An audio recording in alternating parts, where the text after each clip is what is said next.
Boa noite, pessoal. Começa agora mais um Léo Estopa ao vivo. Queria agradecer vocês pelas participações e queria pedir para vocês, por favor, compartilharem para a gente aumentar o alcance. Isso faz aquela diferença. Eu já estou vendo aqui que eu já abri a transmissão com alguns comentários. Deixa eu só escurecer um bocado aqui, que eu fiquei muito branco. Essa regulagem aqui da câmera. Isso. Agora sim, melhora um pouco. Como está o Leonardo Atucci? Eu imaginava que as pessoas perguntariam exatamente isso. Eu conversei com o Léo pelo WhatsApp, logo após, porque ele realmente preocupou todo mundo. O Léo está bem, ele tem trabalhado muito, a Gisele está passando 3 semanas na China, e o Léo tem realmente se esforçado bastante para manter o Brasil 247, lógico, funcionando como sendo esse veículo de resistência que vocês conhecem. Então, graças a Deus, ele está bem. Parou um pouco mais cedo para poder desacelerar. O Léo, ele não consegue realmente deixar de fazer os programas. Eu estava falando com ele, Léo, você tem que dar uma diminuída no ritmo, né? Mas ele não consegue. Então, temos que realmente convencer o Léo a dar uma desacelerada. Mas ele vai conseguir, ele vai descansar sim.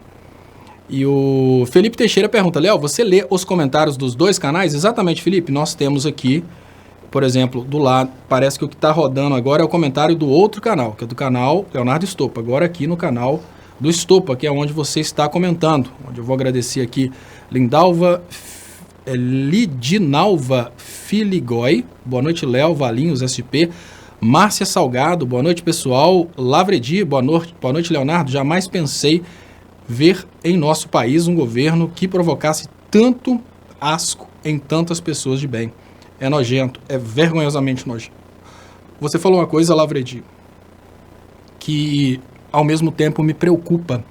Eu nunca imaginei que a gente teria um governo que ao mesmo tempo causasse tanto asco, mas que ao mesmo tempo representasse uma quantidade tão grande da população. Porque, vejam, o governo Bolsonaro, ele provoca um asco muito grande, mas ele representa algumas pessoas. Isso me amedronta, pessoal. Não só me amedronta, como me decepciona muito. Se vocês devem prestar atenção, né, que de vez em quando aparecem aí os nossos companheiros que são eleitores do Bolsonaro, e eles ficam me criticando exatamente por causa das minhas previsões a respeito da possibilidade do Bolsonaro ser ou não ser eleito. É claro que eu não contava com o impulsionamento de WhatsApp, impulsionamento de Twitter, algoritmos do Facebook, nem com estratégias poderosíssimas como a mamadeira erótica e o kit gay. O kit gay eu já falava dele, mas eu não imaginava que a esquerda ia ignorar o kit gay a ponto dele se transformar o monstro que ele se transformou. Então, obviamente, eu menosprezei 2 coisas, o tamanho do inimigo e isso que o Lavredi fala, que eu acabei complementando sobre a infelicidade nossa de saber que nós temos dentro da população brasileira uma parte que realmente gosta disso. Isso me amedronta muito. E nós temos, dentro do povo brasileiro, infelizmente, dentro da sociedade brasileira, nós temos uma parte dessa sociedade que se sente representada por essa loucura que é o Jair Bolsonaro. Exatamente por quê? É porque eles imaginam que o Bolsonaro vai melhorar? Até algumas pessoas imaginam, não vamos nos iludir. Tem pessoas que imaginam que as coisas estão melhorando, que o Bolsonaro está lutando para melhorar as coisas, porque algumas pessoas tentam fazer uma relação entre a quebra do Brasil e a corrupção. Olha, vamos cair na real. A corrupção é uma coisa que tem que ser combatida, a corrupção é uma coisa horrível, a corrupção, obviamente, é uma coisa perigosíssima, mas não existe uma relação direta entre o tamanho da crise que a gente está vivendo e a corrupção. O Brasil, durante toda a sua existência, conviveu com a corrupção. Significa que a gente tem que aceitar? Não. Não estou querendo dizer que a gente tem que aceitar a corrupção. Mas o que eu estou querendo dizer é que esse argumento de que foi a corrupção que quebrou o Brasil, ele não tem sentido técnico nenhum. O que quebrou o Brasil, obviamente, e hoje nós tivemos inclusive um pedido de recuperação judicial, que é o processo que antecede o processo de falência, e esse pedido de recuperação judicial, ele foi exatamente nesse sentido, né, de que, olha, a Lava Jato quebrou nossa empresa, assim como quebrou várias empresas brasileiras, a Lava Jato quebrou todo um setor produtivo brasileiro. Então, muito obrigado, pessoal, que está participando, muito obrigado pelos compartilhamentos. E temos aqui algumas pessoas falando sobre os movimentos A gente tem agora uma reação em cadeia. Essa reação em cadeia está, digamos que hoje, essa reação em cadeia, ela está indo na direção de bater no Bolsonaro. O que significa que realmente temos um acordo nacional contra o Bolsonaro. O Tony Conceição está aqui, eu estava tentando lembrar quem que estava falando que eu errava as previsões, né? Então tá aí o Tony Conceição, até no segundo turno tu errou nas suas previsões, você falou, estamos virando só se for de bruços. Tony Conceição, a tendência natural é que você vindo de um país, você não considere esse país um povo extremamente podre, como infelizmente esse povo foi. Eu não contava de forma alguma com o abandono do Ciro Gomes, não estou entrando no mérito se ele fez certo, se ele fez errado, não é isso, mas eu imaginava que ele estaria do lado progressista, não contava com isso. Eu não contava também com a venda dos evangélicos, né? Quando os pastores venderam os evangélicos aí para o Bolsonaro, eu contava com o fanatismo, mas não sabia que chegaria a tanto. Então, realmente, eu preciso admitir, Tony Conceição, que eu errei nas previsões, e eu errei por bondade, eu errei por acreditar que a qualidade do nosso povo fosse bem maior do que ela realmente é. Infelizmente, o Bolsonaro não venceu as eleições porque o povo brasileiro não soube mostrar como o Bolsonaro é um problema para a sociedade. É o contrário. O Bolsonaro venceu as eleições porque a sua equipe soube mostrar como ele seria um problema para parte da sociedade. Isso pode assustar as pessoas podem pensar coisa do tipo, você quer dizer que o Bolsonaro venceu as eleições porque ficou bem claro que de todos ele era o pior? Sim. O que aconteceu durante os últimos anos foi uma polarização da sociedade brasileira contra a classe política. E o Bolsonaro representou na presidência aquilo que o Tiririca representou no Congresso, uma espécie de voto do protesto, voto do antipolítico, voto do contra. E o Bolsonaro venceu por causa dessa construção que foi feita, principalmente através da Operação Lava Jato. Então, realmente, Tony Conceição, eu errei a previsão, errei superestimando a inteligência do povo brasileiro, e hoje a gente não precisa nem dizer que o povo brasileiro errou, porque a prova está aí. Nós temos um presidente que é aclamado por isso, mas a gente precisa concordar que um presidente ir contra os registros históricos da aeronáutica, um presidente ir contra os registros históricos das Forças Armadas, um presidente ir contra a história do Brasil e falar essa bobeira que ele falou a respeito do pai do presidente da OAB, é uma coisa completamente sem nexo. Isso, gente, olha, por mais que possa ser uma lacração para alguns, para a sociedade que ainda pensa, isso é um absurdo.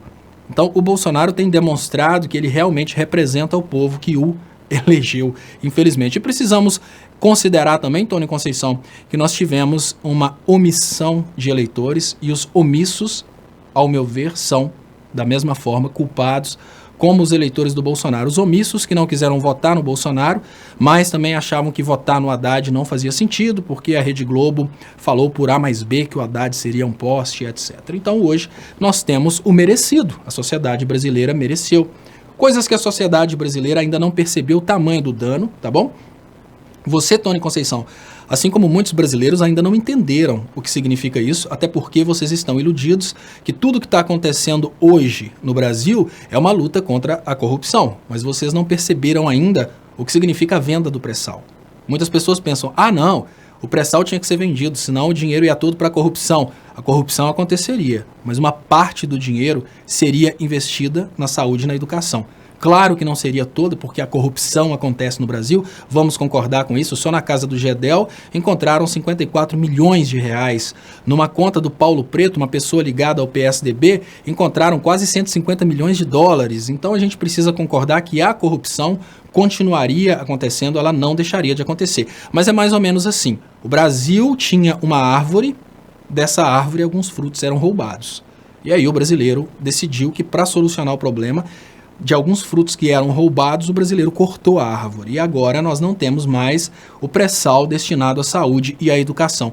E qual que é o resultado disso, Tony Conceição? O resultado básico disso é que hoje nós temos uma situação perversa em que já temos corte na educação, cortes de contingenciamento declarados na educação, e nós não estamos tendo o mesmo fornecimento de recursos para a saúde como a gente tinha antes. E o pré-sal foi vendido, mas espera aí, foi vendido, então o dinheiro entrou, esse dinheiro deveria ter resolvido todos os problemas. Não resolveu problema nenhum. A diferença do sistema que antes era público para agora que ele é privatizado é que antes a corrupção conseguia tirar parte do que era público. Agora, infelizmente, a privatização tirou absolutamente tudo do que era público. Então vocês vão falar coisa do tipo, não, agora vai ficar maravilhoso, porque agora a exploração particular vai fazer com que os preços baixem. Que preços baixem, cara, de boa. O preço do combustível no Brasil ele é alto por causa da tributação, não é por causa de onde o pré-sal é retirado, não. E outra coisa, a intenção do pré-sal ser público nunca foi a intenção de baratear o preço do combustível. Quem usa o petróleo público para baratear o preço do combustível é a Venezuela, que é tão criticada por vocês. A intenção era... o povo que tem carro, quem tem carro, que não é todo brasileiro, vai continuar pagando, olha, quem tem carro vai continuar pagando o preço do combustível. Mas os nossos brasileiros vão ter condições de estudar e vão ter acesso à saúde, ou seja, fortalecer a sociedade e aumentar a produtividade da sociedade. Então, nesse momento, eu te falo sem medo de errar, Tony Conceição. A privatização do pré-sal, a privatização da Petrobras, tudo isso que está acontecendo hoje pode ser sob o aspecto técnico de aumentar a produtividade, pode ser fantástico. Eu não duvido que a produtividade aumente depois da privatização, só que essa produtividade não é mais do povo brasileiro. Isso é um ponto importante que você precisa pensar. A produtividade pode disparar, assim como a produtividade da Vale, mas não é mais do povo brasileiro. Da mesma forma, o pré-sal vai ser extraído? Vai extrair uma quantidade gigantesca? Claro que vai. Mas esse lucro não é do povo brasileiro. Ah, mas antes tinha corrupção. Por mais que a gente tivesse corrupção antes, era do povo brasileiro que sobrava da corrupção. Então, poderia-se combater a corrupção e, a partir daí, o povo brasileiro teria mais dessa fatia. Acabar com a corrupção num país igual ao Brasil é impossível, mas à medida que a gente fosse conseguindo acabar com a corrupção, a gente ia aumentando o que sobrava para o povo brasileiro. Agora, cortar uma árvore porque alguns frutos estavam sendo roubados, isso é uma coisa que você e os outros alienados, Tony Conceição, só vão aprender mesmo depois de verem os resultados. E eu já te dou uma dica dos resultados. Projetos relacionados à saúde estão sendo cancelados.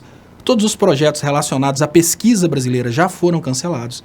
Todos os projetos relacionados a altos níveis de educação no Brasil já foram cancelados. Contingenciamento na educação, ou seja, não tem orçamento mais para a educação. Porque a educação no Brasil ela estava crescendo com o fundamento de que o pré-sal serviria como investimento para essa educação. Depois da desvinculação, acabou, não tem mais nem expectativa de crescimento. Agora vamos para as notícias que bombaram o dia. Olha, digamos que o bicho começa a pegar realmente para o bolsonarismo nesse momento, porque eu comecei essa história ontem e é importante falar nela hoje. Ah, porque o Bolsonaro falou mentira? Não. Porque a Vaza Jato começou a espirrar em gente poderosa. Então, nesse momento, é importantíssimo que os bancos derrubem Sérgio Moro, é importantíssimo que os bancos derrubem o Bolsonaro, porque a Vaza Jato já está vazando em banqueiros. Então, a intenção é tirar os holofotes do Intercept. Hoje, por exemplo, eu vi no Twitter uma matéria do Al Jazeera, que queira você, queira não, né? Ah, mas o Al Jazeera é de um país árabe. Olha, não interessa. A realidade é que são matérias assistidas em todo o mundo. E essa matéria deixava bem claro a influência do Sérgio Moro na prisão do Lula. O mundo está sabendo do que está acontecendo, as coisas começam a ficar mais sujas e as coisas começam a espirrar nos banqueiros. Agora que a Lava Jato começa a trazer a participação dos banqueiros, os banqueiros podem começar realmente a trabalhar no sentido de retirar o Moro e retirar o Bolsonaro, porque não existe Moro sem Bolsonaro, assim como não existe Bolsonaro sem Moro. Os dois estão umbilicalmente conectados. O governo Moro, quer dizer, o governo Bolsonaro, quer dizer, o governo Moro, quer dizer, o governo Bolsonaro, eles caem, quer dizer, ele cai junto, é o mesmo governo. Então, os movimentos anti-Moro e os movimentos anti-Bolsonaro se intensificam E pessoas que antes tinham dificuldades para se manifestarem contra o Bolsonaro e contra o Sérgio Moro, agora já têm motivos de sobra. Eram pessoas que antes eram contra o Sérgio Moro, mas precisavam manter isso em segredo, porque o Sérgio Moro era, sem dúvidas, a bola da vez, era o bambambam. Agora, depois desses vazamentos, as pessoas já podem se manifestar contra o Sérgio Moro e é o que está acontecendo. 800 advogados pedem afastamento de Moro. Na esteira do derretimento institucional, da crise penitenciária, da verborragia protofascista bolsonariana e da reportagem mais importante em termos recentes, a Vaza Jato, um abaixo-assinado de advogados e juristas com mais de 800 adesões defendeu a liberdade de imprensa e sugeriu algo de forte impacto na cena política: o afastamento de Sérgio Moro do cargo de ministro da Justiça. Sim, nós temos um serviço essencial da Justiça, que é a advocacia, pedindo o afastamento do ministro da Justiça. Isso tem peso. O peso só não é tão grande porque acima da Justiça e do serviço essencial da Justiça existe, obviamente, o aval dos banqueiros. E esse aval dos banqueiros já começa a aparecer. As pessoas falaram também sobre essa questão do vídeo do Maia. Rodrigo Maia faz vídeo de apoio a Glenn Greenwald. Sigilo da fonte é um direito democrático. Lembrando que o Rodrigo Maia, ele é liberal. Ser liberal não significa ser estúpido. E o Rodrigo Maia tem pretensões políticas no futuro, o que significa que o Rodrigo Maia pode até defender a reforma da Previdência, o Rodrigo Maia pode até defender reformas no sistema público de ensino, o Rodrigo Maia pode defender realmente a eliminação de todos os direitos dos pobres, mas defender o fim da liberdade de imprensa já é uma coisa que, obviamente, nenhum político quer carregar. O Bolsonaro não tem nada a perder. O Bolsonaro se sustenta exatamente por causa da sua tendência nazista. Hoje eu falei, inclusive, sobre a semelhança que existe entre o governo Bolsonaro e as técnicas de governo do Sérgio Moro. Deixa eu agradecer aqui o grande, um superchat do Lavredi. Muito obrigado, Lavredi. Cuidado, Tony Conceição e outros, conheci vários Messias, Jesus, Custos ou Cristo, mas nenhum deles eram legítimos. O seu Messias é lobo travestido de cordeiro, lhe ceifou sua mente, seu raciocínio, e vai ceifar a sua vida como vem ceifando, ceifará até sua alma. Lavredi, só para contextualizar para você, porque algumas pessoas pensam que talvez o Tony Conceição fosse um fanático do bolsonarismo. Não, ele não é um fanático do bolsonarismo. O Tony Conceição, ele é um neo-Delgado, talvez seja o próprio Delgado, que é uma pessoa que sabe o que está acontecendo, uma pessoa que tem total consciência do que está acontecendo no Brasil, uma pessoa que sabe que o Bolsonaro representa retrocesso, uma pessoa que sabe o que está acontecendo. O Tony Conceição é inteligente. Eu falo isso, pessoal, porque, olha, assistir uma live como essa sem ter consciência do que está acontecendo é a mesma coisa de uma pessoa que não é da área entrar num curso de física nuclear sem nunca ter estudado princípios físicos e ficar olhando para o curso de física nuclear em mandarim e ficar assistindo. Não faz sentido. A pessoa que é um eleitor do Bolsonaro alienado, ele vai ficar preso nessa live por alguns segundos, vai xingar todos os tipos de nome. Tipo aqui, tá aqui, ó. Deixa eu mostrar para você o que é um alienado. Tá aqui, ó. Só para você ter uma ideia. Tá aqui, ó. Quando eu falo robô, não significa que é um robô, significa que é um ser humano com a baixíssima capacidade intelectual. E tá aqui, ó, escravos do PT, né, para criticar o PT. Imagina que o cara, ele está participando nessa live com a única finalidade de criticar o Partido dos Trabalhadores. Qual que é a finalidade do cara criticar o Partido dos Trabalhadores? É incoerência intelectual, falta do que fazer. Esse cara chega aqui e o que ele traz? Venezuela. Nós estamos despencando e o cara traz Venezuela. Esse cara, Lavredi, ele fica aqui na live alguns minutos e vai encher a paciência em outra live. O Tony Conceição, não. O Tony Conceição, ele participa da live do início ao fim, igual o Delgado participava. O que significa que trata-se de uma pessoa que é anti-Lula, crítico ao PT, porém tem consciência do que está acontecendo. Como que essas pessoas conseguem se manter apoiando o Bolsonaro? porque provavelmente o Tony Conceição, provavelmente o Delgado, provavelmente Ruth Mick também, essas pessoas provavelmente tiveram ofertas de emprego se o Aécio tivesse vencido. Essas pessoas trabalharam diretamente nas campanhas, por exemplo, do Aécio. Eles não conseguiram a eleição do Aécio e perderam essa oportunidade. Então, como que essas pessoas participam aqui dessa live? Da seguinte maneira: eu nunca deveria ter apoiado a direita. Olha como que é muito mais coerente esse argumento progressista. Mas como eu estou umbilicalmente conectado à direita, eu preciso ficar aqui espetando, criando formas de me iludir que eu estou certo em ficar criticando o campo progressista. Então, eu não acredito que o Tony Conceição realmente faça esse trabalho dele aqui de ficar espetando, acreditando que ele está certo. Ele sabe que ele está errado, só que ele quer espetar, e é por isso que eu respondo, porque eu sei que ele está brincando, eu sei que ele está jogando, e eu estou sempre aqui. E aqui, ó, veja só o Tony Conceição espetando agora. Lavredi, obrigado pela grana aí para o Estopa.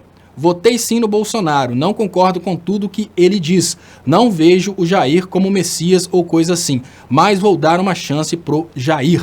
Você já deu, Tony Conceição, agora você se tornou inútil.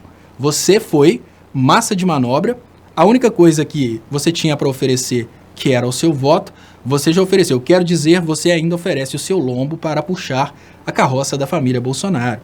Mas tamo junto, Tony Conceição, continua participando. A participação de pessoas como o Tony Conceição, que estão participando com a opinião contrária, porém de uma forma respeitosa, ela é muito produtiva, porque o Tony Conceição traz aqui as palhaçadas que são comuns entre os bolsonaristas e a gente tem condições de falar sobre essas palhaçadas. Alessandro Nunes Ferioto Pires. Léo, desculpe-me, mas está se confirmando a fala deve ser Pepe Escobar e Duplo Expresso. Vazamentos controlados a aumentar a aprovação de Moro, forçar estado policial e fim de liberdades individuais. Eu não sei, 1.400.000 no Folha Brasil. Olha só, eu imagino que sim, tá, Alessandro Nunes Ferioto Pires, inclusive quando o Duplo Expresso liberou essa ideia, né, se você procurar a minha live de um dia depois, eles postaram essa ideia de que de repente o Glenn estivesse fazendo um vazamento controlado contra o Sérgio Moro para rifar o Sérgio Moro e a partir da rifa do Sérgio Moro proteger as relações entre Brasil e Estados Unidos. Por quê? Porque se não fosse de outra forma, poderia-se chegar diretamente no Estado, no Deep State americano. Foi assim que eles escreveram. E eu trouxe essa visão aqui, mas veja bem. Existe uma diferença muito grande entre você trazer uma visão e você endossar essa visão. Porque o Duplo Expresso, eles têm uma postura no sentido de querer atacar qualquer um que inova. Então, se alguém consegue brilhar mais que o Duplo Expresso, eles entram em pânico e começam a achar defeitos e começam a atacar. Eu trouxe a visão porque eu achei que a visão merecia ser compartilhada, dei o crédito, que o que eles acham mais importante nem é a causa, o que eles acham mais importante é o crédito. Então, dei o crédito, falei essa visão do Duplo Expresso. Mas uma coisa nós precisamos levar em conta nesse momento, Alessandro Nunes. Olha, você tem vários ramos de conspiração. O Duplo Expresso conspirou contra o Fernando Haddad e o Duplo Expresso fez com que muitas pessoas imaginassem que o Fernando Haddad estivesse traindo o ex-presidente Lula. Só que depois que o ex-presidente Lula teve a oportunidade de dar entrevistas, ficou bem claro que o Duplo Expresso conspirou contra o Fernando Haddad, porém conspirou contra o ex-presidente Lula, porque o Haddad era o candidato do ex-presidente Lula. Então, qual que é o problema nesse momento? O Duplo Expresso, eles jogam com probabilidades, eles trazem todas as teorias possíveis, e no momento em que uma determinada teoria que eles trouxeram dá certo, eles chegam e falam, não, nós falamos isso no passado. Quando é um outro veículo de comunicação que está tendo protagonismo, como o caso do Intercept, eles atacam, mas eles podem estar atacando porque eles acreditam nisso, como eles podem estar atacando por inveja, porque eles fazem isso constantemente. Eu tive uma experiência trágica com o Duplo Expresso, porque quando eu falei que eu não acreditava na teoria do Haddad ser traidor, nem mencionei o Duplo Expresso, falei, Existem blogs que falam que o Haddad seria o traidor. Não caiam nessa. Isso é uma armadilha e por isso a gente pode perder as eleições. O Wellington, ele entrou em contato comigo pelo WhatsApp e falou comigo, olha, Leonardo, eu sei do seu passado, eu sei disso, eu vou fazer isso e isso e isso. Qual foi minha conclusão naquele momento, Alessandro? Que eles ficam jogando com probabilidades, eles jogam verdes para ver se conseguem colher maduro, né? Que é esse o ditado. E a partir daí eu percebi que o Duplo Expresso realmente eles não têm opinião, eles ficam fazendo jogadas. O Duplo Expresso levantou a possibilidade do Paulo Pimenta e do Vadir Damus serem traidores do ex-presidente Lula e estarem no meio da conspiração. E olha, se tem uma pessoa que está sendo perseguida pela Lava Jato e agora presente nos vazamentos, é o Paulo Pimenta. Tanto é que o Dallagnol queria, assim, de todas as formas, atacar o Paulo Pimenta. Então, ou seja, eles jogam com todas as probabilidades. Eu vou abrir aqui a conversa, né? Quando eu falo do Duplo Expresso, eu falo, olha, muitas coisas que eles falam faz um certo sentido, a gente precisa admitir isso. Às vezes, o que eu mais gostaria que acontecesse, pessoal, e eu falo isso com muita sinceridade, porque isso não é hora eu não considero isso uma hora de concorrência. Inclusive, nesse momento agora que eu me lembrei que eu ia falar, eu faço isso constantemente, então como eu lembrei agora, eu vou fazer mais uma vez. Quem puder, se inscreva, um novo canal de esquerda que está crescendo aí, que é o Rogério Anita Blian, quem puder se inscreva, porque o que a gente precisa nesse momento é não se considerar concorrente, nós somos parceiros, né? Outro colega também que perde, olha, ajuda o canal crescer, canal Resistentes, as pessoas vão pedindo ajuda, eu acho super importante que os canais cresçam. Mais uma coisa que nós precisamos perceber na questão do Duplo Expresso é que eles não conseguem enxergar a esquerda como um grupo unido. Eles querem conspirar, eles querem xingar. Eu vou trazer para você, né, deixa eu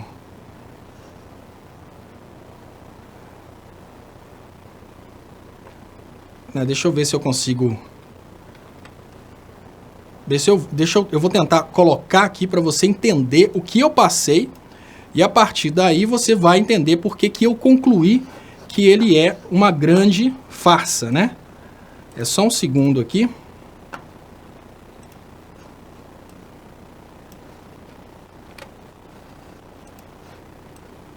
Eu tô só acertando aqui, tá, pessoal? Só um segundinho. Enquanto isso, se vocês puderem compartilhar. Eu queria agradecer muito o Lavredi, queria agradecer muito vocês que mandaram superchats. E lembrar que vocês podem ajudar meu trabalho, isso faz uma diferença muito grande, através aí das contas bancárias que estão anunciadas nas descrições desse vídeo. E deixa eu trazer para vocês, antes que eu passe diretamente para o que eu vou comentar, deixa eu trazer aqui Luiz Augusto Rodrigues da Costa. Boa noite, Léo. Você já viu o filme Privacidade Hackeada na Netflix? Eu gostaria de saber a sua opinião. Abraço. Luiz Augusto, eu ainda não assisti. Muito obrigado pela sugestão do filme. Eu vou ver se eu consigo assistir esse filme. O que eu vi um pedacinho, né, gente, que eu tô numa correria muito grande, o que eu consegui ver um pedaço, eu falo que é praticamente a leitura da história que o Brasil está vivendo hoje. Se você fizer um pouquinho de fixação, como é que chama o Bela Tchau lá, La Casa de Papel. E aqui tem o Marcos Vinícius falando, tem o Paulo Giraldelli. Olha, o Paulo Giraldelli é um cientista, um filósofo, que realmente merece atenção. Mas veja bem, por que eu acho que por que eu não estou constantemente recomendando o Paulo Giraldelli? Primeiro, o Paulo Giraldelli está com um canal gigante, né? Não é igual o Rogério Anita Blian, que precisa da nossa força. Porque, gente, olha, eu vou falar com vocês, sinceramente, se nós não ajudarmos o Rogério Anita Blian a crescer o canal dele, e ele continuar fazendo lives com poucas pessoas assistindo, se ele não conseguir fazer os vídeos dele bombarem, ele vai parar. Eu falo isso por mim, porque quando eu comecei a fazer meu trabalho, se o Dilma Resistente não tivesse feito o meu trabalho ser assistido, eu ia imaginar, eu estou fazendo esse trabalho à toa, não adianta, não vai alcançar ninguém. Então, para nós não perdermos o Rogério Anita Blian, a gente tem que fazer ele crescer, simples assim. Da mesma forma, o canal Resistente estava conversando comigo e falou, olha, Léo, eu estou fazendo tantas tentativas aqui, o canal não cresce, né? Então, o canal Resistente, eu dei a dica para ele, falei, olha, você não está tendo uma resposta boa do povo da esquerda A dica que eu te dou é, de repente, começar a fazer um trabalho alternativo, porque parece que a esquerda não conseguiu assimilar a importância do seu trabalho. E o que acontece é isso, né? Eu falei com ele, ele é um empreendedor. Eu falei, você está tentando fazer um canal de esquerda, as pessoas não estão respondendo adequadamente ao trabalho que você está fazendo, talvez é melhor você começar a compartilhar coisas sobre coaching, que você sabe demais, sobre administração. E o que acontece na prática? Essas pessoas que estão perdendo, não, o Rogério Anitablian, ele já estaria gigante se ele usasse a inteligência dele para a direita. Quem está perdendo é o campo progressista, que precisa de pessoas como ele. Então, o que eu penso é isso, né? Então, já o Paulo Giraldelli, como o Paulo Giraldelli, ele é um cientista, já era conhecido, já tinha dado várias entrevistas, o canal dele já está muito grande, ele faz parte de uma rede e essa rede faz uma coisa, né, que o Paulo Giraldelli faz uma coisa que eu não indico vocês, porque vocês vão falar comigo, pô, você me indicou pro canal desse cara, esse cara tá toda hora metendo pau no PT, metendo pau no Lula. Eu sei que grande parte das pessoas que me seguem são admiradoras do Lula e do PT, então eu não faço recomendação do canal dele por isso, mas não significa que eu não considere o trabalho dele um trabalho importante, né? E deixa eu voltar aqui então, né? Então, o que eu estava comentando naquele momento, deixa eu agradecer mais uma vez, muito obrigado, Lavredi, pelo superchat. Alessandro Nunes, então ele falou, olha, está se confirmando a fala do Pepe Escobar barra UDE, que é o duplo expresso, vazamentos controlados.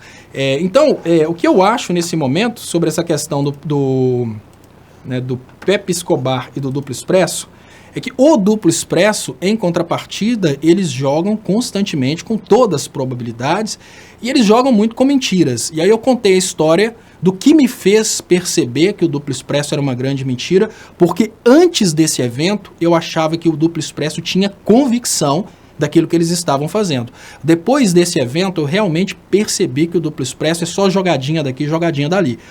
Eles já tinham tomado aquela atitude estranha contra o Paulo Pimenta e contra o Vadir. Naquele momento eu percebi que eles tinham feito lá, eles queriam promover o site através de um documento que estava escrito duplo expresso para todo lado. E eu fiz uma crítica. A partir daquele momento que eu fiz a crítica, o Wellington Calazans e o Romulus, eles não sabem ser criticados, eles não conseguem entender que às vezes as pessoas erram e precisam ser criticadas, aí eles praticamente viraram inimigos, né? E eu cheguei a mandar uma mensagem para o Wellington falando, Wellington, o que você fez a respeito do Paulo Pimenta, cara, não é inteligente, então, por favor, simplesmente para. Porque eles continuaram atacando, né? Aí eles entraram naquela fase de ataca um canal, ataca outro canal, ataca um político, ataca outro. Eles continuaram naquele esquema de ataque contra os políticos e contra os canais. E o que eu falei com o Wellington foi, Wellington, para de atacar, cara. Isso não vai dar em nada. Você está querendo se vingar dos canais e a gente não se vinga de pessoas que são do nosso lado. Para com isso. Aí ele virou, cara, eu não quero saber do que você está falando, eu não quero ser seu inimigo, mas também não sou seu amigo mais, então a partir daí nós não conversamos mais. Então teve um dia que eu fiz um vídeo que não seja massa de manobra do PSDB, que eu falava exatamente sobre essa história de que o Haddad seria um traidor. Eu não falei o nome duplo expresso, o vídeo ainda está disponível no meu canal, mas o Wellington me mandou essa mensagem. Na mensagem ele fala, se você insinuar mais alguma coisa contra o nosso trabalho, vou divulgar os seus apelos sobre fraude na sua pós-graduação. Pedidos para que eu pressionasse como jornalista uma universidade, compra de TCC e outras coisas. Vá procurar o que fazer, pois sei quem você é. Estou de saco cheio de ver gente escrota bancando a fodona. Não brinque comigo. Se você quiser me dizer alguma coisa, o meu número é o mesmo. E depois ele fechou falando, comigo é assim. Tá aqui embaixo, comigo é assim. Bom, o que aconteceu nesse momento, pessoal? Veja bem. A primeira coisa que coisa é essa de apelo meu para fraudar pós-graduação? Eu não estou entendendo. Que coisa é essa de um apelo meu para fraudar pós-graduação? E que coisa é essa de compra de TCC? Na mesma hora eu falei com ele. Olha, posta tudo que você tem. Bota em público. E eu fui na mesma hora, gravei um vídeo. No dia anterior, eu tinha elogiado o duplo expresso. E aí aconteceu isso, eu fui gravei um vídeo e falei, olha, eu não acredito mais no duplo expresso. Por que eu não acredito? Porque isso foi diretamente contra mim? Não, é porque eu me conheço. O cara me ameaçou de ter fraudado pós-graduação, e eu fiz as minhas pós-graduações para aprender, ou seja, não fraudei absolutamente nada, porque eu fiz para aprender. Hoje eu faço mestrado em Direito na Ambra, eu fiz o trabalho sobre a reforma da Previdência. Por quê? Porque é um assunto interessantíssimo para estudar. Eu trabalho sobre Direito e Economia. Eu estou estudando, gente. O que eu estudo nas pós-graduações é o que eu falo com vocês aqui. Eu vou fraudar por quê? E aí ele me fala, compra de TCC. Como assim compra de TCC? Olha, todas as noites eu sento aqui e falo 1h30 com vocês, falo sobre diversos assuntos, e a pergunta básica que eu faço para vocês nesse momento é, eu preciso comprar TCC? Será que eu preciso comprar TCC de uma pós-graduação que eu estou fazendo? Então eu desafiei e falei, Wellington, agora eu faço questão que você faça isso. E divulguei isso. E falei, eu não acredito mais. Por quê? Se ele julgou esse verde em cima de mim sobre fraude de pós-graduação, e ele julgou esse verde sobre compra de TCC, é porque ele imaginou que eu tivesse feito isso, julgou o verde para ver se cola. E eu desafiei e falei, agora eu faço questão que você traga. E fiz o vídeo falando, não acredito mais neles. Aí eu percebi o que eles estavam fazendo com Paulo Pimenta, o que eles estavam fazendo com o Vadir, o que eles estavam fazendo com todo mundo, julgando o verde para ver se conseguiam criar um certo medo na pessoa. A pessoa, olha, será que ele sabe que eu fiz isso? Isso aí eu não fiz. Então eu desafiei na maior tranquilidade, falei, vai lá, meu amigo. E ainda falei mais, eu falei, olha, você quer saber de uma coisa? Isso está no Twitter até hoje. Ainda que eu tivesse feito, eu seria o primeiro a falar, porque eu não me curvo a invejas. O Brasil está destruído hoje porque as chantagens contra as autoridades estão funcionando. Eu não me curvo a chantagem. Se você tiver uma filmagem minha, onde eu estou batendo na minha mãe, foi isso que eu escrevi, e você me ameaçar que vai colocar no ar, eu coloco primeiro. Só para quebrar suas pernas, porque eu não me curvo a chantagem. Eu não mudaria a minha personalidade por chantagem. Então, a partir daí, eu parei de acreditar no Duplo Expresso, divulguei isso, e todas as vezes que as pessoas trazem para mim coisas sobre o Duplo Expresso, o que eu falo é isso. Eu não acredito, porque eu tive experiência pessoal de manipulação do Duplo Expresso. Essa experiência pessoal de manipulação do Duplo Expresso é o que me faz crer que eles estão sempre manipulando. Mas pode ser que realmente, em algum momento, eles estejam realmente interessados na solução do problema. Eu acho que eles estão sempre jogando para crescer o blog, para crescer o tamanho do canal, para crescer em popularidade, para ficarem mais famosos. Eu não consigo ver nenhuma intenção do Duplo Expresso como sendo uma intenção genuinamente nacionalista, depois desse evento que eu passei. Muito obrigado, Recaval, Marduk, Léo, Lavredi é gênero como Lula, mas não é só a grana, Tony Cabeção.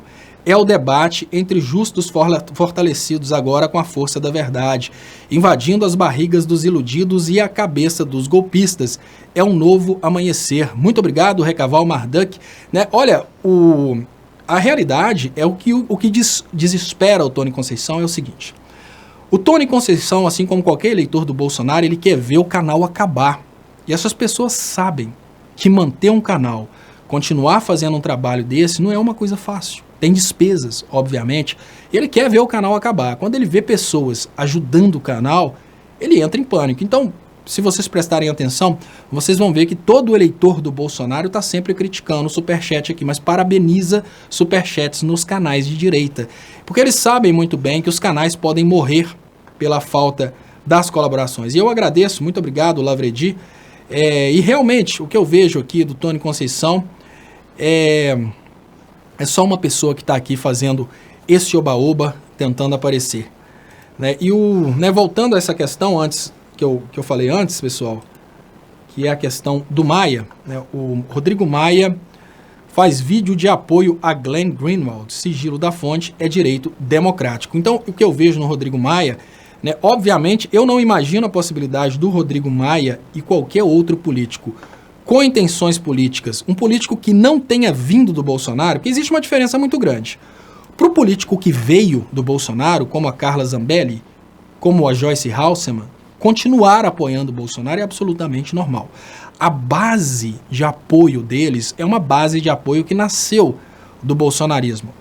Agora, o político que não veio do Bolsonaro, o político que surgiu de outra situação, por que ele vai se sujar nesse momento com o governo que está dando errado? Porque, veja bem, Uma coisa é a Carla Zambelli escrever uma lista de coisas maravilhosas do governo Bolsonaro, porque ela não tem compromisso nem com a verdade e nem com a lógica. Então, ela já veio do bolsonarismo. Outra coisa é um político que nunca apoiou o Bolsonaro, vendo o que está acontecendo, recessão econômica, aumento do desemprego. Então, assim, Bolsonaro pode até comemorar grande ano, 40 mil empregos gerados. Cara, nós precisamos gerar 20 milhões de empregos. E aí você fala comigo que a geração de 40 mil empregos é comemorada por um presidente, até patético uma coisa dessa, né? Então, e outra coisa, nós estamos tendo um momento de deteriorização dos empregos. As pessoas que antes ganhavam 10 mil estão ganhando 3. Então você não pode comemorar esse quadro. 40 mil empregos gerados. Peraí, 40 mil empregos gerados em condições completamente diferentes das anteriores. Quem é da área de engenharia sabe muito bem, porque alguns empregos, eles têm salário mínimo, pessoal. O salário mínimo do engenheiro, ele é indexado, né, de uma forma definida por uma lei, e por isso o engenheiro só pode ganhar a partir de tanto. Então o que acontece? Para contratarem engenheiros a partir de tanto, eles estão despedindo os engenheiros e contratando como auxiliar, analista, sempre tem um nominho bonito para colocar do lado. Assistente, né? Analista, assistente, seja lá o que for. O cara é contratado não como um engenheiro, mas é o engenheiro. Aí você comemora que esse cara perdeu o emprego dele de engenheiro, ganhava 10, 15 mil reais, e agora foi recontratado por 3. Então vamos cair na real, que não é uma coisa a ser comemorada. Mas os eleitores do Bolsonaro estão comemorando isso. E qual que é a realidade? O Maia não é bobo de entrar numa onda dessa. O Maia sabe o que está acontecendo. Então, por mais que o Maia seja liberal, ele não é bobo. Deixa eu agradecer aqui. O Rogério Anitta Blianta acabou aparecendo aqui na live, né, e fala: Léo, muito obrigado pelo carinho, amigo. Conte comigo. Então, um abração, Rogério. Eu que te agradeço por estar com a gente, tá, Rogério? Porque, ao contrário, hoje, digamos que quando os que têm a menor quantidade de armas, que somos nós do campo progressista, quando nós recebemos um companheiro de peso na trincheira, é o contrário, é nós que temos que agradecer.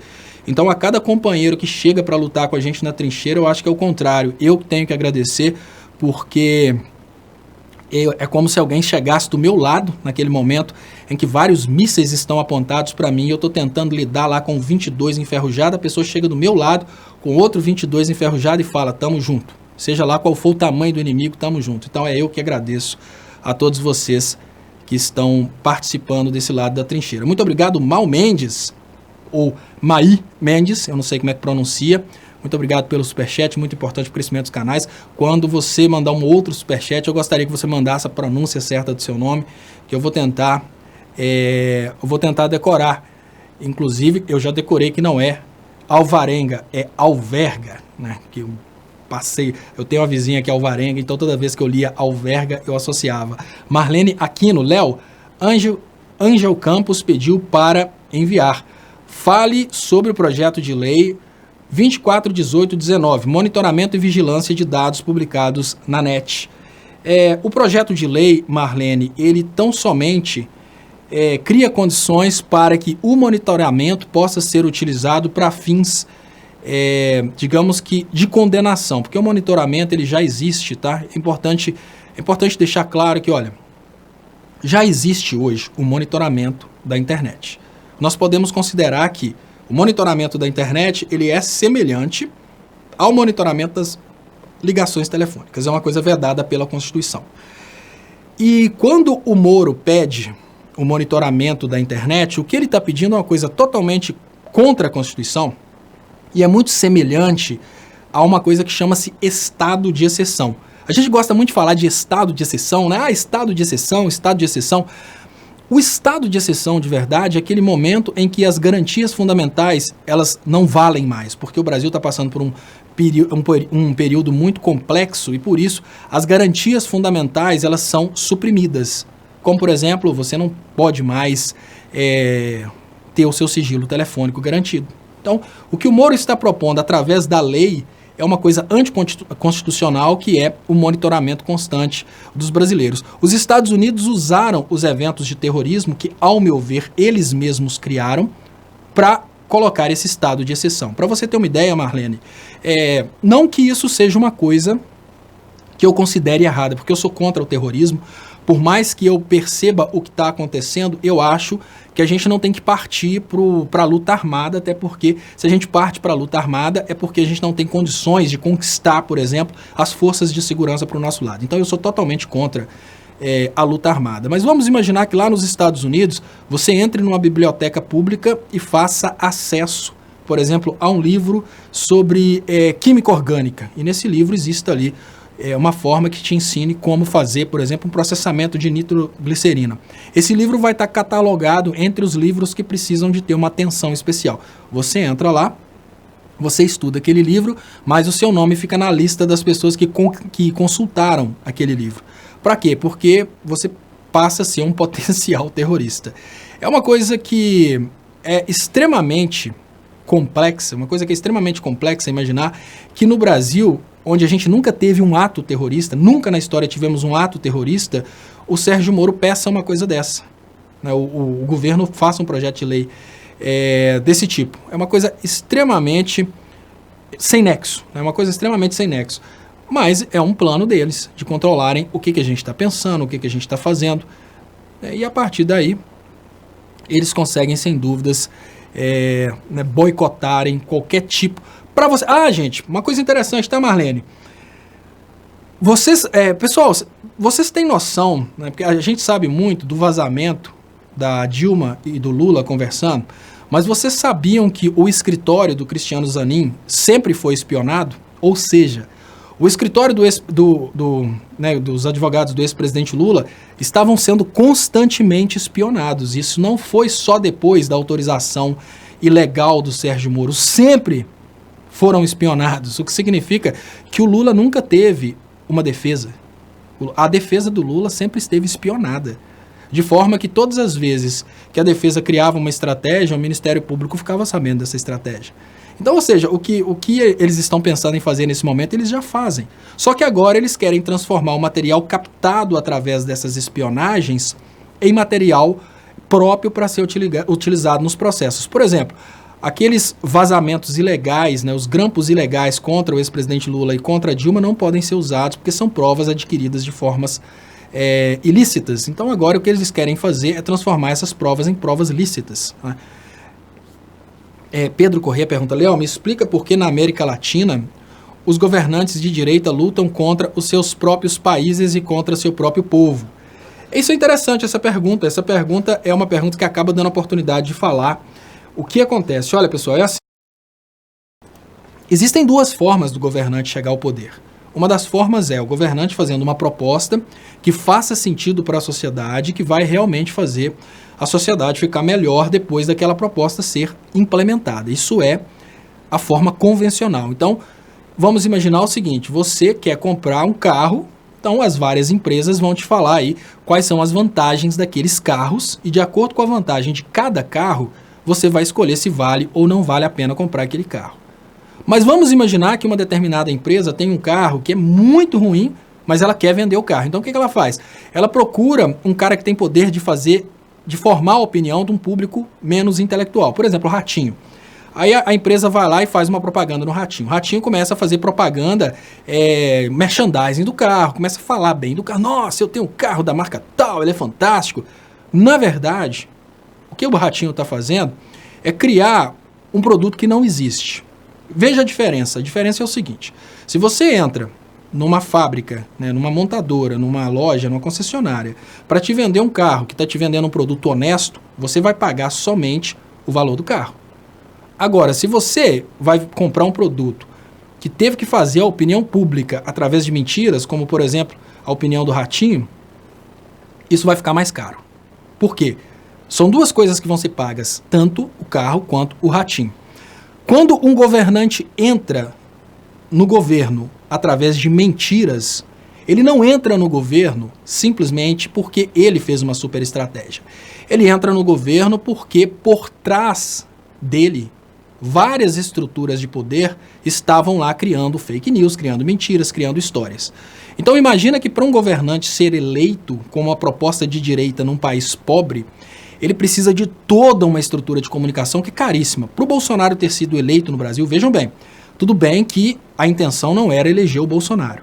Mas para o Bolsonaro ser eleito no Brasil, em 2012, começou um super investimento na imprensa brasileira. Imaginem quanto custou para toda a mídia brasileira perseguir o PT e fazer essa polarização contra o PT. Imagina quanto que os banqueiros não investiram nessa luta contra o PT. Então, todo o antipetismo que foi criado custou bem caro. Além de tudo isso, na reta final das eleições, quando o poder financeiro decidiu que a única forma de tirar o PT do poder era o Bolsonaro, teve um investimento aí que me parece que foi de bilhões de reais em impulsionamento de WhatsApp, impulsionamento de Twitter.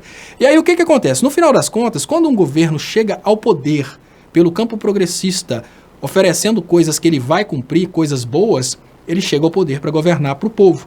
Então o Lula teve condições, por exemplo, de governar também para a população mais humilde. Quando o governo chega no poder da forma que o Bolsonaro chegou, através de mentiras, através da polarização da opinião pública, através de impulsionamento de WhatsApp, impulsionamento de Twitter, o cara já chega no poder devendo muita gente. Então o Bolsonaro deve o governo americano, a inteligência de Israel, ele deve Steve Bannon, ele deve ao Olavo de Carvalho, ele deve à imprensa brasileira, ele deve os empresários que fizeram impulsionamento de Twitter, impulsionamento de WhatsApp. Tudo isso, todas essas coisas, são dívidas do Bolsonaro. Então, aí isso responde a sua pergunta. Por que que esses governantes de direita, eles lutam contra os seus próprios países e contra seu próprio povo?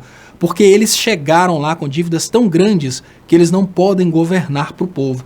Eles são obrigados a governar para quem financiou a campanha deles. Esse é um problema que antes era o problema básico do PSDB, né, que era o financiamento de campanha. O PSDB já chegava, o governante já chegava devendo muito. Agora, nessa situação que a gente está vivendo hoje, o Bolsonaro deve tanto que o Bolsonaro não pode piar contra aquilo que o Trump disser, contra aquilo que Israel disser, contra aquilo que o dono da Havan disser, ou seja, é muita gente mandando no Bolsonaro. Quando o Bolsonaro tenta mandar um pouquinho, a única coisa que ele pode fazer é falar bobeira, porque ele não pode tomar uma decisão sozinho. Vocês veem que, olha, Bolsonaro tentou ir contra a reforma da Previdência, levou pancada. Bolsonaro tentou criticar o aumento do diesel, levou pancada. Ele não pode governar, ele não pode fazer absolutamente nada, né? E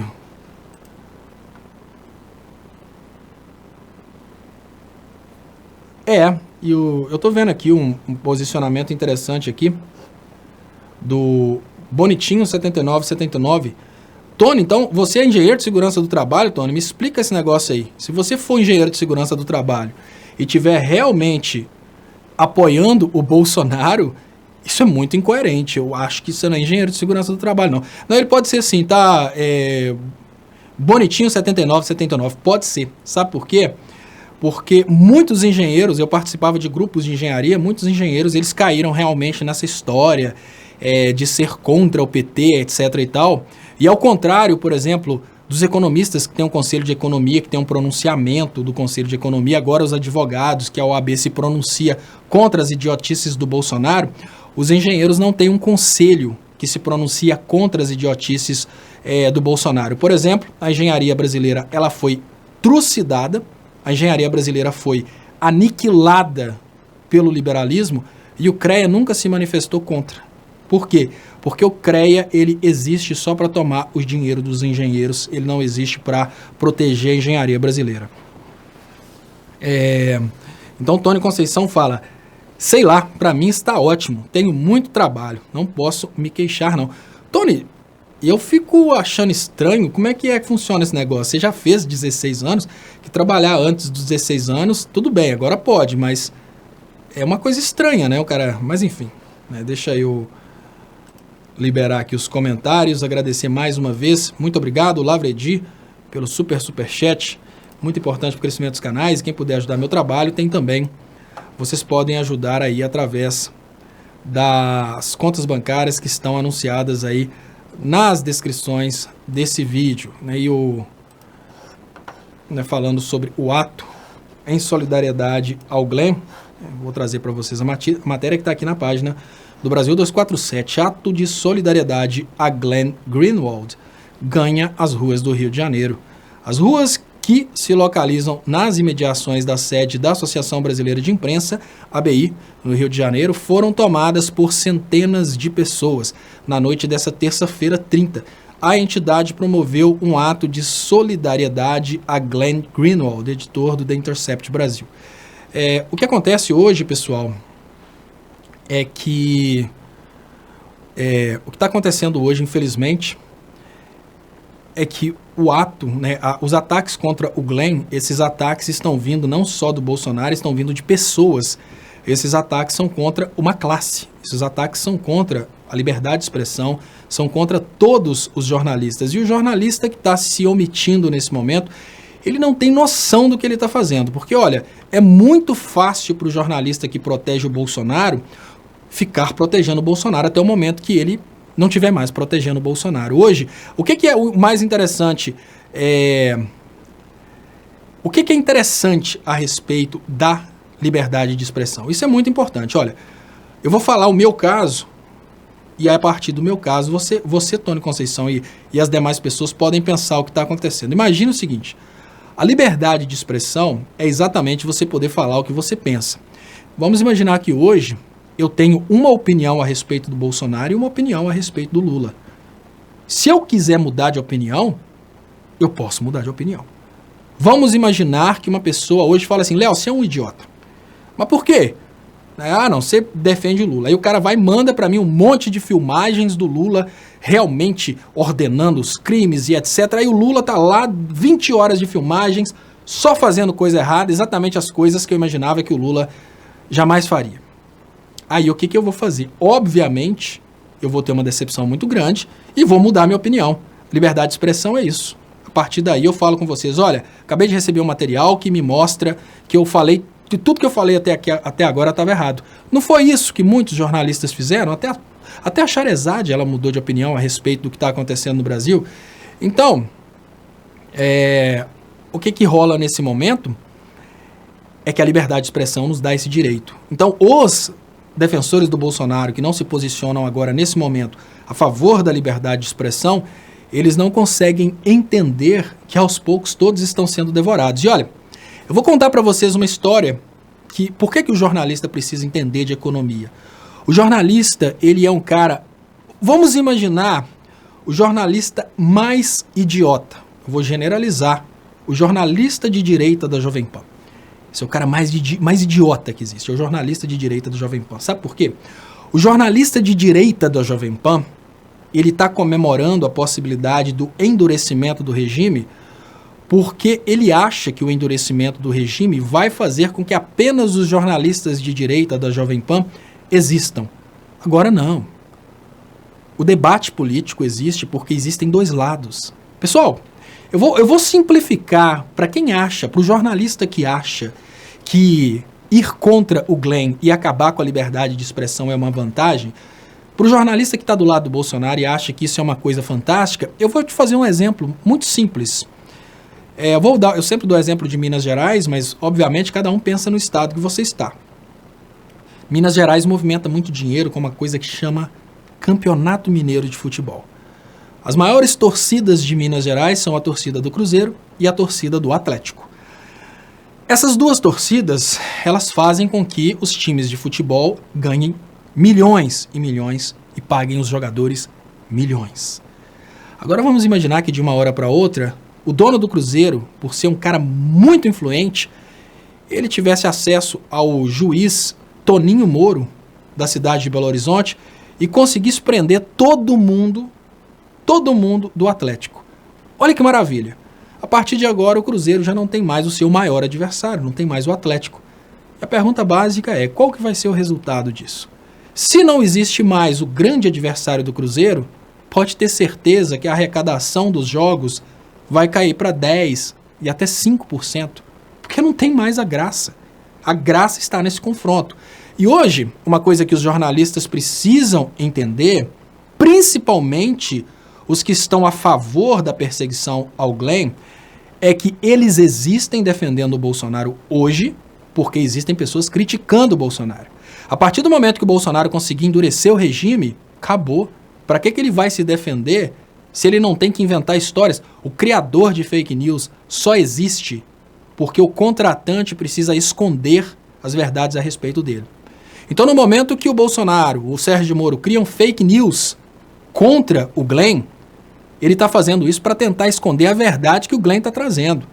A pergunta básica é o seguinte: se todos os comunicadores de esquerda forem silenciados, o que a Jovem Pan vai fazer? Não precisa mais da Jovem Pan.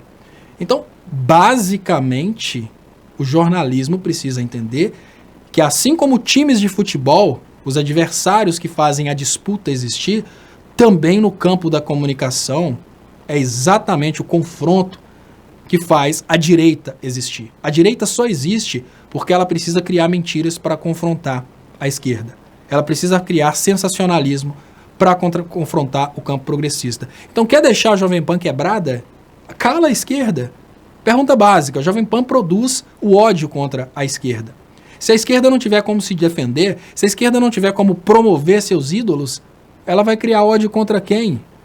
Para que o Bolsonaro e o Sérgio Moro vão precisar do site antagonista se eles não têm mais com quem fazer antagonismo? Pergunta básica. Mas os antagonistas estão torcendo pela prisão do Glenn, sem saber que é o Glenn que dá emprego para eles.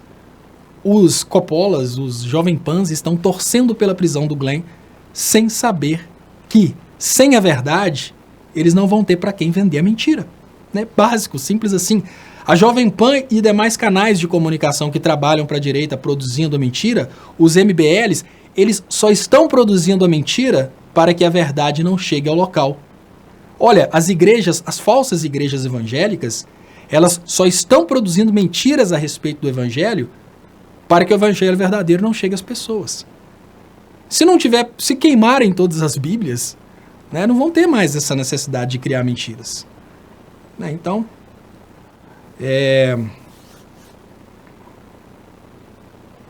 Bruna Gonçalves, urgente. Hoje o Moro acordou assustado com uma moto perto da sua janela. Ele disse que a moto fazia um barulho assim, glam. É muita piada, né? E o Daniel Ferreira fala, o relé está acionado. Qual relé, Daniel Ferreira?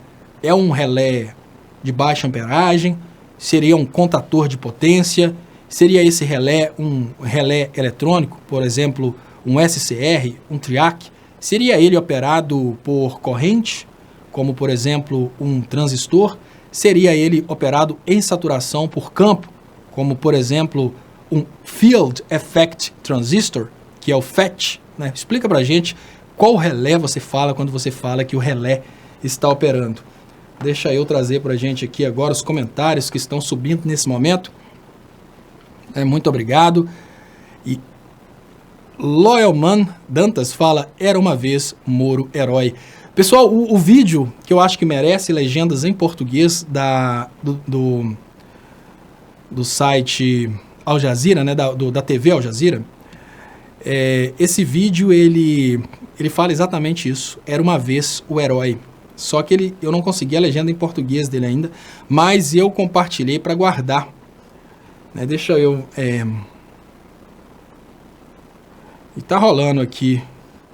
Parece que o pessoal tá descobrindo onde o Tony Conceição trabalha. E o Tony Conceição, né, falou que tá bombando o serviço para ele. Tony, qual o setor das indústrias daí? Né, cadê, Tony? Olha, pessoal, existem lugares, isso é importante, tá? Por que a gente ainda consegue pessoas que falam que estão trabalhando? Eu vou dar um exemplo para vocês. A região de Ponte Nova. Quando eu falo aqui da região de Ponte Nova sobre a crise, muitas pessoas pensam que eu estou exagerando. E as pessoas falam uma coisa que é realidade. Peraí, mas aqui em Ponte Nova a situação não está assim. O que faz Ponte Nova trabalhar é exatamente o fato de que Ponte Nova ela é cercada por vários frigoríficos, e esses frigoríficos, quando o mercado brasileiro diminui, esses frigoríficos começam a exportar a produção. O que significa que esses frigoríficos eles estão trabalhando ainda. Mas veja bem, uma situação básica que vai acontecer. Isso vai acontecer rapidamente. O brasileiro ainda não tem noção do que está acontecendo. Eu vou cochichar com vocês uma coisa aqui. As cidades pequenas que estão ainda bombando serviços por causa de setores rurais, essas cidades em pouco tempo vão começar a encher de pessoas. Porque veja bem, As indústrias estão fechando, o que significa que as grandes cidades elas estão deixando de produzir produtos industrializados, né, o setor de serviços está tudo acabando. Em contrapartida, cidades pequenas que estão localizadas em lugares que produzem para vender para fora do Brasil, como por exemplo Ponte Nova, elas estão funcionando normalmente. Por quê? Ponte Nova, ela produz, né, ao redor de Ponte Nova é um polo que serve aos frigoríficos que estão situados ao redor de Ponte Nova. Então vamos pensar, por exemplo, em uma das grandes empresas de Ponte Nova, que é a Coferpon, que ela produz ferro, ela vende ferro, produz, né, derivados de ferro, como telhas, por exemplo. A Coferpon, ela vende, na maioria das vezes, para esses frigoríficos. Então ela mantém a venda porque os frigoríficos mantêm a produção. E hoje, o mercado de Ponte Nova não está tão ruim, por quê? Porque essas empresas continuam vendendo porque o mercado está fora do Brasil.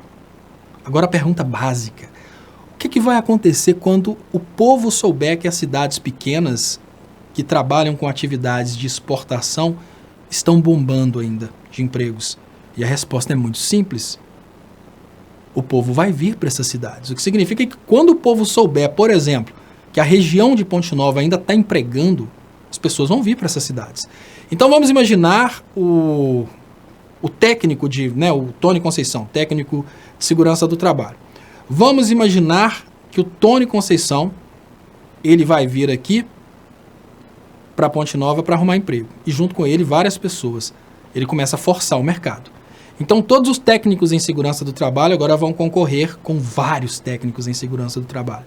Assim, engenheiros, assim, obviamente, vários setores da economia que nas cidades grandes já estão praticamente parados, eles começam a ser saturados nas cidades pequenas. O que a gente vai ter num futuro próximo é o equilíbrio de todos os mercados, ou seja, a gente vai ter em todo o Brasil um nível de desemprego muito alto. Então as cidades que hoje elas estão vivendo um menor nível de desemprego porque elas emitem a produção para fora, né, tipo Ponte Nova, elas vão acabar recebendo muitas pessoas e o desemprego nessas cidades vai equilibrar com o resto do Brasil.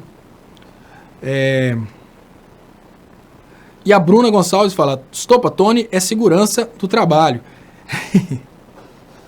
Que é lógico, é um trabalho digno também, mas é porque ela fez uma brincadeira aqui, trocando completamente as coisas. Estopa, Tony é segurança do trabalho. Ele é o cara que fica na porta fazendo a segurança. E o Bonitinho 79,79, R$ 1.200 o salário do Tony. Tony Conceição, eu não entendi. Tony Conceição falou qual que é. Tony, qual que é a sua profissão? Eu não entendi aí qual que é a sua profissão.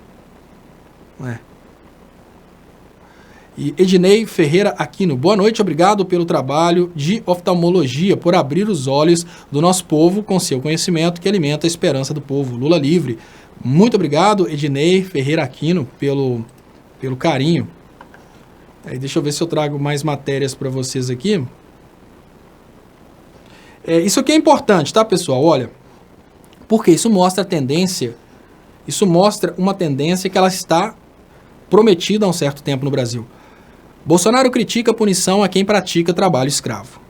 A linha divisória entre trabalho escravo e trabalho análogo à escravidão é muito tênue.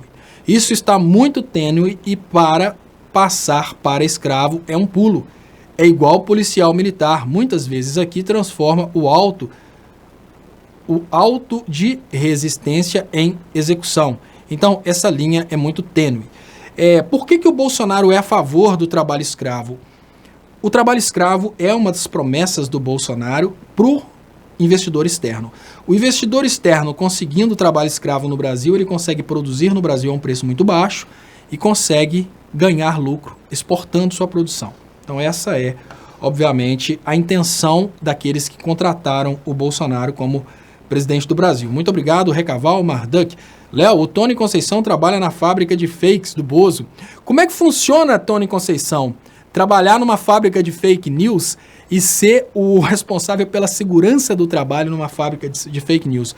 Quais são os riscos à saúde e segurança de um trabalhador na fábrica de fake news? Acreditar no fake news, né? Porque, assim, o engenheiro de segurança do trabalho, né, tanto o técnico quanto o engenheiro de segurança do trabalho, eles precisam fazer trabalhos relacionados ao controle de saúde dos trabalhadores. Então, provavelmente, né, o PCMSO do Tony Conceição na fábrica de fake news do Bolsonaro deve ser coisa do tipo, uma vez por ano, os funcionários são submetidos a provas, né? Aí provas que perguntam coisas do tipo, a Terra é plana ou curva? Aí o cara vai respondendo. Aí no final das contas, se o cara respondeu muita coisa, fala, você tem que responder isso aqui sinceramente, o que você realmente acredita. Aí se o cara responder muita coisa do tipo, Terra é plana, o kit gay foi implementado nas escolas, né? A mamadeira erótica existiu. Se o cara responde essas coisas, ele aí bomba no teste de controle de saúde mental para trabalhar na fábrica de fake news do Bolsonaro. Porque a fábrica de fake news do Bolsonaro, ela é igual uma fábrica de cigarro, ela produz algo que faz mal, mas ela não pode fazer mal aos seus trabalhadores, porque senão ele perde a capacidade de produção. Então, para isso, tem o Tony Conceição fazendo aí esse controle, né, esse plano de controle de acompanhamento aí dos funcionários que trabalham na fábrica de fake news do Bolsonaro. Deixa eu agradecer aqui então. Benedito José Bernal, o que você sabe desse investimento de 31 bilhões da Excellence Paper Indonésia no Brasil? Benedito José Bernal, olha, Benedito, eu não sei ainda. O que eu posso falar para vocês é o seguinte, o Brasil, ele está sim um país atrativo pro investimento no trabalho escravo. Vamos voltar aqui, olha. Pensa o seguinte, você é um investidor internacional e você percebe que o presidente está criticando a punição do trabalho escravo, ou seja, o presidente está prestes a permitir o trabalho escravo. O que você pensa? Olha, eu posso produzir nesse país usando mão de obra escrava. Então, ou seja, o Bolsonaro está criando condições para atrair investimentos. Só que a intenção do investidor não é chegar no Brasil, criar empregos, é chegar no Brasil e ter escravos. Ele está criando uma certa propensão ao investimento. Só que a ideia do investidor não é chegar no Brasil e respeitar as leis ambientais, é vir para o Brasil exatamente porque o presidente brasileiro critica a proteção ao meio ambiente. Ou seja, tudo aquilo que gera um pouco de custo a mais para os empreendedores, o Bolsonaro está tirando, inclusive o emprego do Tony Conceição. O Bolsonaro é contra qualquer tipo de proteção ao trabalhador, né? Inclusive a proteção contra a alienação daqueles que trabalham na indústria de fake news do Bolsonaro. Ele não se importa se os trabalhadores da indústria de fake news, de uma hora para outra, começarem a acreditar naquilo que eles falam ou não. Deixa eu liberar aqui, muito obrigado a todos vocês. Ex-militante da Ação Popular repudiam o terrorismo psicológico de Bolsonaro. Deixa eu ler para vocês essa aqui também. Tá aqui. Ex-militantes da Ação Popular repudiam o terrorismo psicológico de Bolsonaro. O presidente Bolsonaro, visando atingir o presidente da OAB, Felipe Santa Cruz, num ato de requinte de crueldade, além de mentir sobre a natureza da luta pelo qual seu pai, Fernando Santa Cruz, deu a vida, acusa a própria APML pelo crime cometido pelo regime militar. Diz o manifesto de ex-militante do Grupo Ação Popular Marxista-Leninista, APML. Olha, pessoal, eu vou falar com vocês. Eu não fiz vídeo sobre isso, não, porque é uma forçação para quem não acredita nisso. Mas o que eu entendi do Bolsonaro foi uma ameaça de morte ao presidente da OAB. O que eu entendi foi isso, né? Bom, obviamente, cada um entendeu uma coisa daquilo. O que eu entendi foi uma ameaça de morte. Não tem como entender de outra forma. Falar que ele vai entender como o pai dele morreu. Ou seja, ele vai morrer da mesma forma, né? Porque ele sabe como o pai dele morreu. O pai dele morreu por causa da ditadura militar. O Bolsonaro está tentando, de todas as formas, implementar essa ditadura militar. E ele vira para uma pessoa que faz uma crítica a ele e fala, ele vai entender como o pai dele morreu? Peraí, para mim isso é uma ameaça de morte. Deixa eu trazer para vocês o ponto, que eu acho que é um ponto muito importante também, aqui nas palavras de Safato, eleição foi uma fraude, não há razão para respeitá-la. O que vimos no ano passado foi uma eleição fraudada, viciada, montada em todas as peças para ter o resultado que teve. Não há razão alguma para respeitá-la. Não há eleição real quando se escolhe quem pode e quem não pode concorrer, diz Vladimir Safat. Isso é lógico, né? Isso é uma coisa que nós estamos tentando falar aqui há muito tempo. Claro que temos que dar o crédito para o Duplo Expresso, não, brincadeira, pessoal. Ontem eu critiquei o Duplo Expresso no Twitter exatamente por isso, né? Porque todas as horas eles chegam lá e falam, fulano falou uma coisa muito interessante, tinha que ter dado a fonte, que é o Duplo Expresso. Para eles tudo foram eles que fizeram, mas tirando esse ponto, nós precisamos concordar que isso é uma coisa que nós estamos lutando há um certo tempo. Relações obscenas. Livro trará análises da conduta de procuradores e magistrados da Lava Jato. A editora Tirant Leblon, com apoio dos Institutos de Defesa da Classe Trabalhadora, Declatra e Joaquim Herrera Flores, prepara para o início de setembro o lançamento do livro Relações Obscuras. A publicação reúne artigos que analisam os principais pontos revelados até o momento sobre a série de reportagens da Vaza Jato publicada pelo The Intercept Brasil em parceria com outros veículos de comunicação. Essas publicações são importantes porque elas levam o evento para o mundo acadêmico e a partir daí as pessoas podem explorar esses eventos no mundo acadêmico. Eu fiz inclusive, eu anuncio para vocês, à medida que eu vou fazendo, eu anuncio para vocês os trabalhos acadêmicos que eu faço e eu fiz uma crítica ao Sérgio Moro num trabalho de fontes do direito e eu falava exatamente, até interessante, quando todo mundo já sabia que o Sérgio Moro e o Dallagnol estavam trabalhando por palestras, e esse trabalho ele está na página Leonardo Stoppa, deixa eu colocar aqui, leonardoestoppa.com.br, e eu faço basicamente essa análise, tá aqui a matemática do direito, para achar muito fácil eu vou direto aqui procurar palestras. Então tá aqui, como que o Bolsonaro vai decidir se ele vai ou não condenar o ex-presidente Lula? Possibilidade de novas contratações para palestras, E mídia em veículos nacionais. Nesse ponto, o juiz Sérgio Moro avalia como cada decisão contra o ex-presidente Lula tem lhe favorecido em termos de promoção pessoal, contratações para palestras e joga no balancete. Isso porque eu faço um cálculo de como um juiz decide eventualmente um caso como o caso do ex-presidente Lula, que é obviamente um caso que envolve aí possibilidade de contratação de palestras. Então esse ponto a respeito das palestras, ele já faz parte de um artigo meu há muito tempo. Eu faço vídeos falando sobre essa questão da compra do poder judiciário, da compra do Ministério Público, tudo isso através de palestras. Eu faço esses vídeos há um certo tempo já. E eu estou fazendo uma campanha para tentar, de todas as formas, chamar a atenção, pessoal, do Ministério Público a respeito de uma prática da NET, que eu considero uma prática covarde. A NET, ela queima os aparelhos de televisão das pessoas e ela simplesmente faz de conta que a culpa não é dela. Eu queria convidar vocês que tiverem problemas desse tipo a mandarem mensagens para mim, porque dessa forma, no WhatsApp, pode ser no WhatsApp, a Jennifer vai me repassando, pode ser também através dos grupos, e aí o próprio canal Sabendo Direito, o Anthony, eles vão me repassando.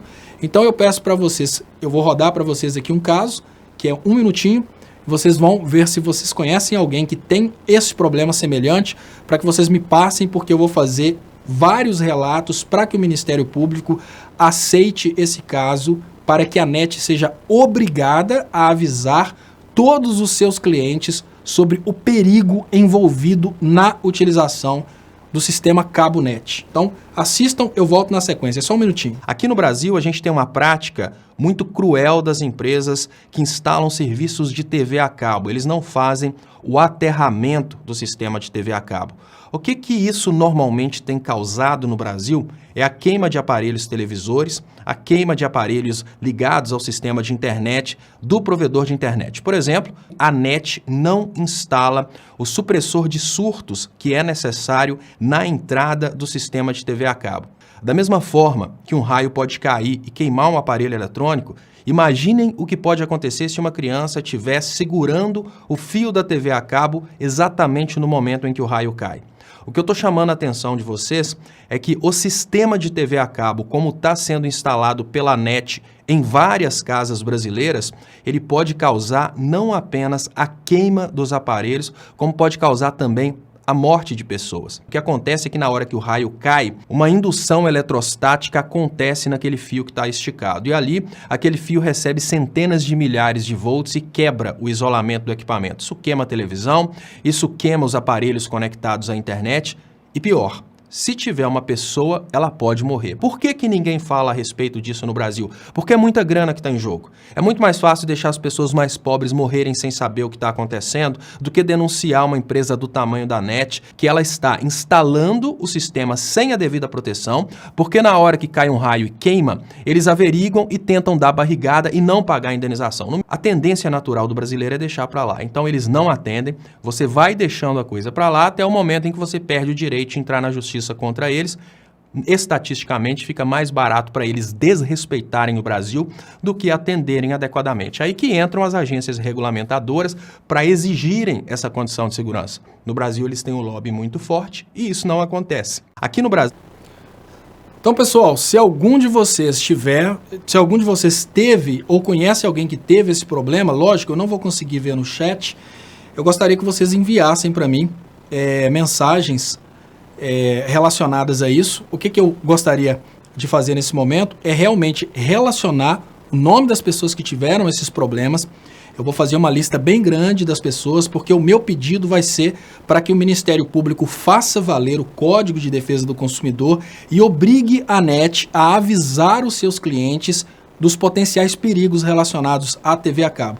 A TV a cabo ela pode matar pessoas, para vocês terem uma ideia de como a coisa é extremamente perigosa. Eu acho um absurdo, eu como engenheiro especialista em engenharia elétrica, eu acho que é um serviço de utilidade pública. Quando eu percebi que isso aconteceu comigo, eu falei, eu preciso fazer alguma coisa nesse sentido. E agora realmente eu vou fazer uma campanha muito forte para que todo o Brasil saiba. Então é importante que as pessoas publiquem isso. Eu sei que o meu trabalho é político, o que significa que o meu trabalho pode não chegar às pessoas de direita, mas esse trabalho relacionado a essa picaretagem da NET, que agora vai passar a chamar Claro, eu quero, sem dúvidas, publicar até em vídeos onde eu não apareça, para que as pessoas consigam realmente explicar isso para o maior número de pessoas possível. Então, Alessandro Nunes, Ferioto Pires, não deixe por menos, tá, Alessandro? Você pode pedir o ressarcimento disso na justiça e eu vou fazer páginas explicando quais as fundamentações que vocês precisam usar, mas nesse momento eu quero ver se a gente consegue motivar o Ministério Público. O que acontece é que a NET, claro, ela é muito forte, ela é muito rica, mas se a gente conseguir um posicionamento do Ministério Público, nesse sentido, ela vai ser obrigada a falar a verdade com seus clientes. Eu queria convidar vocês para se inscreverem aí nos meus canais, canal do Estopa e canal Leonardo Estopa. Eu vou fazer no canal Leonardo Estopa, que é o canal maior, uma playlist só para esses casos relacionados às empresas que estão fraudando os consumidores. Principalmente começando pela NET, porque eu faço questão de falar das áreas que eu tenho formação. No caso de engenharia elétrica, eu sou especialista em engenharia elétrica, eu faço questão de falar dessa área que eu tenho mais legitimidade para falar. Mas, obviamente, eu vou trazer outras coisas também, como sugestões de escolas, né? Digamos que experiências ruins e experiências boas que eu tive em escolas. E eu queria que vocês, se pudessem compartilhar o canal do Estopa e o canal Leonardo Estopa, eu agradeceria muito. Quem puder ajudar meu trabalho, tem aí uma forma de você ajudar através das contas bancárias que estão nas descrições desse vídeo, mas quem puder ajudar com cartão de crédito, tem também o PayPal anunciado aí nas descrições. Então, muito obrigado. Eu volto logo mais com o programa Léo ao Quadrado. Muito obrigado.